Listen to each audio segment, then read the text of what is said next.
आमर दाबी गुड़िक है आमर स्थायी निजुक्ति दि जाऊ 8 घंटार कार्य निर्धारण करा जाऊ देखिए आगुरी 4 घंटार कार्य आम कार्य करूँ 8 घंटार कार्य बर्तमान किंतु कार्यभार बढ़ी जाइए डिपार्टमेंट बहुत जिनस नुआ जिनस लागू कराई आईपीबी काम हो आधार मोबाइल नंबर लिंक होपीएस हो बहुत जिनस कराऊँच आगुरी आधार भोटर काम भी आम करूँ नुआ आधार मोबाइल लिंक भी हो छोट छुआर आधार कार्ड भी नुआ तैयारी कराऊँच भोटर कार्ड आधार कार्ड भी बांटिया भी आसूँ कार्यभार बहुत बढ़ी जाऊँगी 8 घंटार कार्यभार हो जाऊँगी पाखापाखि 7 ରୁ 8 घंटा हो जाऊँगी किंतु गवर्नमेंट आमको 4 घंटार सालारी दूसरी तेणुक से कार्यभार टाक बढ़ा जाऊ 8 घंटा निजुक्ति 8 घंटा निजुक्ति करा जाऊ आउ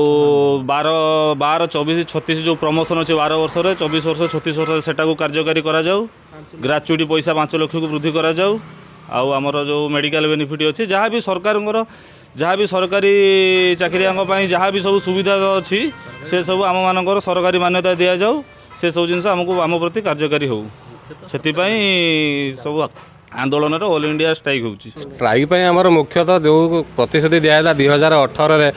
कमलेश चंद्रा रिपोर्ट अनुसार आमको दरमा दि जाऊनी आमको अन्याय अत्याचार अकथनीय अत्याचार करा टार्गेट नार पूरा जुलुम कराऊँच से आज आम डिपार्टमेंट विरोध में बाहरीचु सेमती किसी ना संघ जेपर्यंत स्थायी चिंताधारा न नहीं से पर्यंत आम स्ट्राइक रू ओह्लैबू ना हाटड़ी संघ कहवा गले किसी ना सेमती आमर गोटे जीडीएस संघ से समस्ते अच्छु ऑल इंडिया